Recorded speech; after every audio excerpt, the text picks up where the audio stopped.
थोड़ा डूबूंगा, थोड़ा डूबूंगा मगर मैं फिर तैर आऊंगा। थोड़ा डूबूंगा मगर मैं फिर तैर आऊंगा।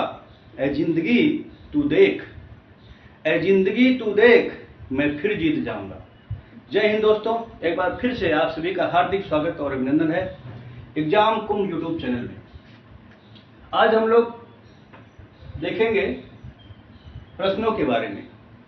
मेरे पास कई लोगों का फोन आया कि जो है प्रैक्टिस सेट जो है का अभ्यास करवाने की ज़रूरत है। उसको ध्यान में रखते हुए आज हम लोग उसी पे जो है चर्चा करेंगे। यहाँ आपके सामने लगभग 10 प्रश्न जो है लिखे गए हैं।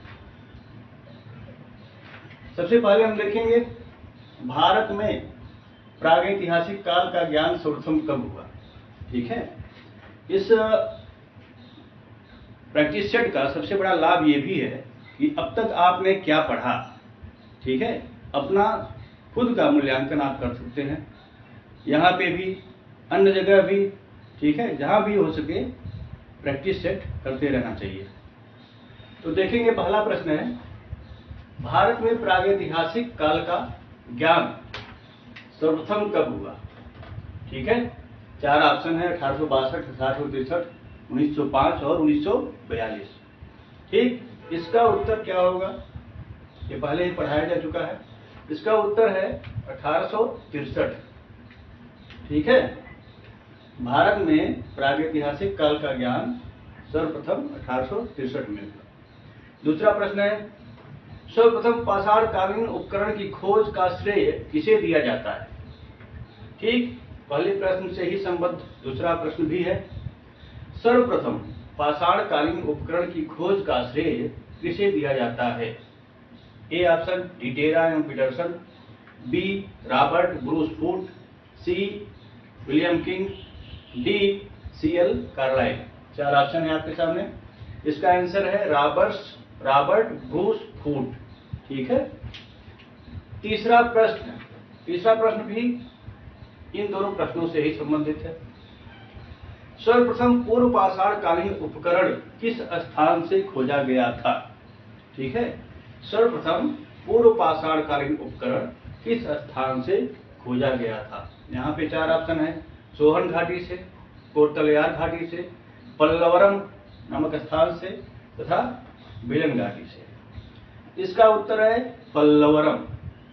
ठीक है, पल्लवरम ये जो है मद्रास के पास, राजधानी चेन्नई के पास स्थित है पल्लवरम। यहीं से 1863 में रॉबर्ट ब्रूस फूट को पूर्व पाषाणकालीन उपकरण की प्राप्ति हुई थी। ये तीनों प्रश्न एक दूसरे से संबद्ध थे। आगे हम देखेंगे, उत्तर प्रदेश के किस स्थान से निम्न पूरा पाषाणकालीन औजार प्राप्त हुआ है। ठीक, उत्तर प्रदेश के किस स्थान से निम्न पूरा पाषाणकालीन औजार प्राप्त हुआ है। 4 ऑप्शन है, बेलन घाटी, सराय नाहर राय, कौशाम्बी और महदहा। ठीक, इसका उत्तर है बेलन घाटी। ठीक है, बेलन घाटी से, जो कि उत्तर प्रदेश के इलाहाबाद या मिर्जापुर जिलों में स्थित है, बेलन घाटी से निम्न पूरा पाषाणकालीन औजार प्राप्त हुआ है। 5वां देखेंगे, किस संस्कृति को फलक संस्कृति के नाम से भी पुकारा जाता है। फलक संस्कृति के नाम से किस संस्कृति को जाना जाता है। यहाँ पे 4 ऑप्शन है, निम्न पूरा पाषाण, मध्य पूरा पाषाण काल, उच्च पूरा पाषाण काल और मध्य पाषाण काल। ठीक है, इसमें से इसका उत्तर होगा मध्य पूरा पाषाण काल।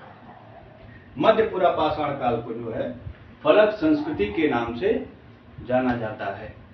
क्यों जाना जाता है? इस काल के स्तर से फलकों की बहुत अधिक मात्रा में प्राप्ति होती है, इसलिए इसे फलक संस्कृति के नाम से जानते हैं। आगे बढ़ेंगे, वैश्विक संदर्भ में नवपाषाण काल का प्रारंभ कब से माना जाता है। 4 ऑप्शन है, 9000 ईस्वी पूर्व, 8000 ईस्वी पूर्व, 7000 ईस्वी पूर्व और 4000 ईस्वी पूर्व। वैश्विक संदर्भ में नवपाषाण काल का प्रारंभ कब से माना जाता है। इसका उत्तर होगा 9000 ईस्वी पूर्व। ठीक है, 9000 ईस्वी पूर्व से 9000 ईस्वी पूर्व के काल से वैश्विक संदर्भ में नवपाषाण काल से संबंधित साक्ष्य प्राप्त होने लगते हैं। अगर यही बात भारत के संदर्भ में की जाए तो भारत में नवपाषाण काल का प्रारंभ कब से होता है? भारत के संदर्भ में इसका काल जो है 7000 ईस्वी पूर्व से प्रारंभ होता है। अगले प्रश्न पे आएंगे। भारत में मानव अस्थिपंजर, ठीक है, मानव अस्थिपंजर सर्वप्रथम किस काल में प्राप्त हुआ है? यहाँ पे मानव अस्थिपंजर की बात हो रही है, इसको थोड़ा ध्यान में रखेंगे। भारत में मानव अस्थिपंजर सर्वप्रथम किस काल से प्राप्त हुआ है? 4 ऑप्शन है, पूर्व पाषाण काल से, मध्य पाषाण काल से, नवपाषाण काल से, जबकि चौथा है उपयुक्त सभी कालों से प्राप्त हुआ है। तो यहाँ हम देखेंगे इसका उत्तर है मध्य पाषाण काल। मध्य पाषाण काल में मानव अस्थिपंजर भारत के संदर्भ में मानव अस्थिपंजर मध्य पाषाण काल से सर्वप्रथम प्राप्त होता है। कहाँ से प्राप्त होता है? हमारे पहले के वीडियोस में आप देखेंगे ये सारी चीजें जो है बताई जा चुकी है। सराय नाहर राय और महदहा से, ये उत्तर प्रदेश के प्रतापगढ़ जिले में स्थित है। वहां से अस्थिपंजर, मानव अस्थिपंजर की प्राप्ति मध्य पाषाण काल के स्तर से प्राप्त होनी शुरू हो जाती है।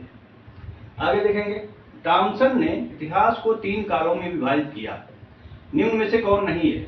जो 3 कालों का विभाजन इसने टॉमसन ने बताया है, उसमें से जो विकल्प दिए गए हैं उनमें से कौन नहीं है? विकल्प हैं पाषाण काल, ताम्रकाल, कांस्य काल और लौह काल। ठीक है, आपके सामने 4 विकल्प हैं, पाषाण काल है, ताम्रकाल है, कांस्य काल है और लौह काल है। तो टॉमसन इस प्रश्न को ध्यान में रखेंगे, बहुत ही इंपॉर्टेंट प्रश्न है। ठीक है, इंपॉर्टेंट तो सभी हैं लेकिन ये कुछ विशेष है। यहाँ देखेंगे ताम्रकाल, इसका उत्तर है ताम्रकाल, इसके विभाजन में नहीं है। जो 3 कालों का विभाजन टॉमसन ने किया है उसमें पाषाण काल, कांस्य काल और लौह काल, 3 काल जो है ये है, जबकि ताम्रकाल इसमें नहीं है। अगले प्रश्न की ओर आगे बढ़ेंगे। कौन सा पुरास्थल शारदा नहर परियोजना, ये भी आप हमारे वीडियोस देखेंगे पहले तो उसमें जो है इन सभी का उल्लेख हुआ है।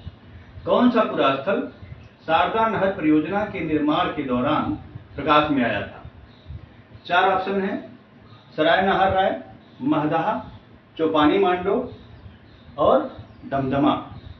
ठीक, इसका उत्तर है महदहा। महदहा जो है ये भी मध्य पाषाण कालिक पुरास्थल है।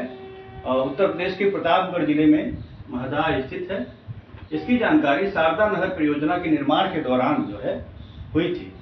इसका उत्खनन जो है वीडी मिश्रा और जेएन पाल, इलाहाबाद विश्वविद्यालय के प्रोफेसर रहे हैं वीडी मिश्रा और जेएन पाल द्वारा महदहा का उत्खनन करवाया गया था। अगले प्रश्न पे आएंगे। लंघनाज पुरास्थल किस काल से संबंधित है? मैंने अपने पहले के वीडियोस के दौरान बार बार ये उल्लेख किया था कि स्थलों के बारे में विशेष जानकारी जरूरी है कि कौन किस काल से संबंधित है और कहां से, मतलब कि कहां स्थित है और किस काल से संबंधित है, ये सारी जानकारी रखनी आवश्यक है। यहाँ देखिए प्रश्न वही है, ये जानबूझ के यहाँ पे प्रश्न रखा गया है इस टाइप से कि इस पे भी आप लोगों का ध्यान जाए कि कौन सा स्थल कहाँ स्थित है और किस काल से संबंधित है। प्रश्न है लंघनाज पुरास्थल किस काल से संबंधित है? 4 विकल्प हैं, निम्न पूर्व पाषाण काल, मध्य पाषाण काल, उच्च पूर्व पाषाण काल और नव पाषाण काल। इसका उत्तर है मध्य पाषाण काल। ठीक है, यह स्थल गुजरात में स्थित है और मध्य पाषाण कालीन संस्कृति से संबंधित है। शुष्क क्षेत्र में यह पहला स्थल है जिसका उत्खनन हुआ था। यहाँ से मुड़ी हुई अवस्था में जो समाधान प्राप्त हुआ है उसमें से मुड़ी हुई अवस्था में कंकालों की प्राप्ति हुई है। यह इसकी विशेष विशेषता है। ठीक है, अब हम देखेंगे अगले प्रश्न को, पाषाण काल का पितामह। ठीक है, ये बहुत ही महत्वपूर्ण प्रश्न है। पाषाण काल का पितामह किसे कहते हैं?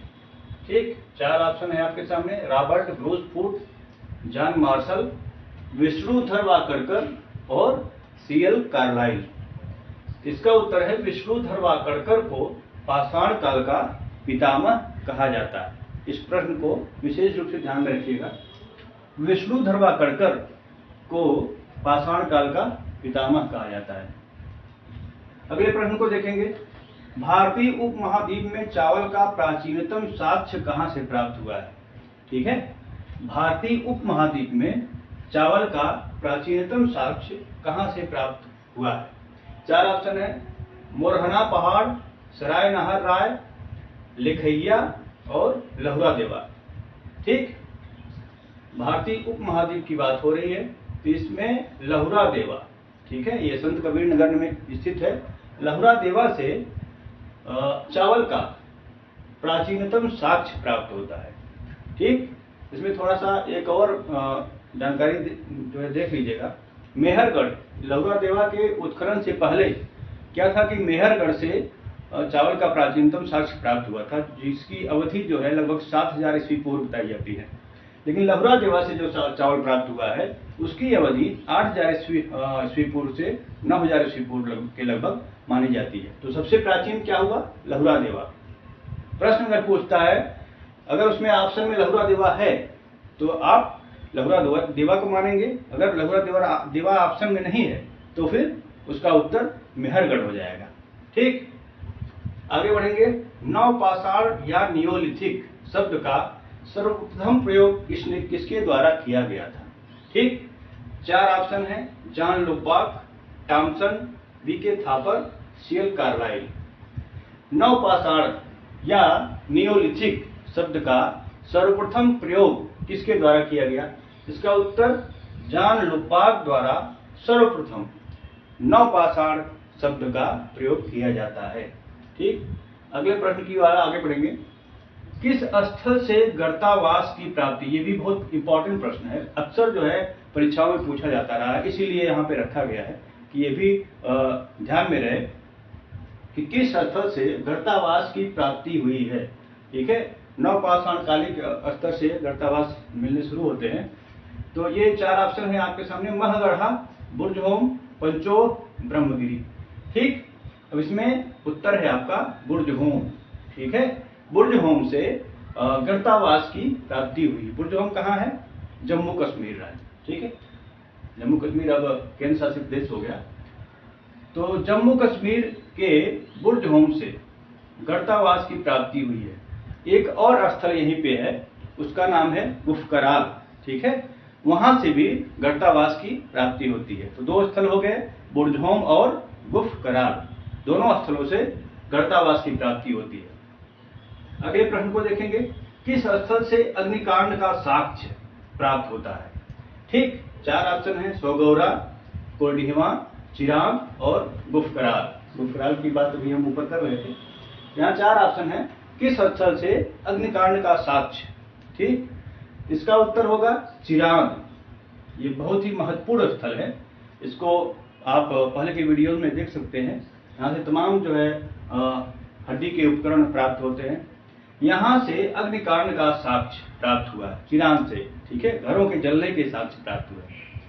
अगला प्रश्न है, दक्षिण भारत में उगाई जाने वाली पहली फसल कौन थी? ठीक, वह पहली फसल कौन सी थी जो दक्षिण भारत में सर्वप्रथम उगाई गई? 4 ऑप्शन आपके सामने, जौ, गेहूं, रागी और चावल। ठीक, इसका उत्तर है रागी। रागी वह पहली फसल है जो दक्षिण भारत में सर्वप्रथम उगाई जाती है। ठीक है, तो पूरे मानव के बारे, मानव सभ्यता के बारे में बात की जाए भारतीय, तो पूरे मानव सभ्यता की बात किया जाएगा तो वहां पे सर्वप्रथम कौन सी फसल उगाई जाती है? तो उसको जौ के रूप में लेते हैं। ठीक है, जौ पहली फसल है जो सर्वप्रथम उगाई जाती है। धातु के बारे में बात आती है तो सर्वप्रथम तांबे का प्रयोग किया जाता है। यहाँ दक्षिण भारत की बात हो रही है तो दक्षिण भारत में उगाई जाने वाली पहली फसल कौन सी थी? रागी। ठीक है, तो ये रहा और आगे हम अन्य प्रश्नों के साथ उपस्थित होंगे। तब तक के लिए धन्यवाद।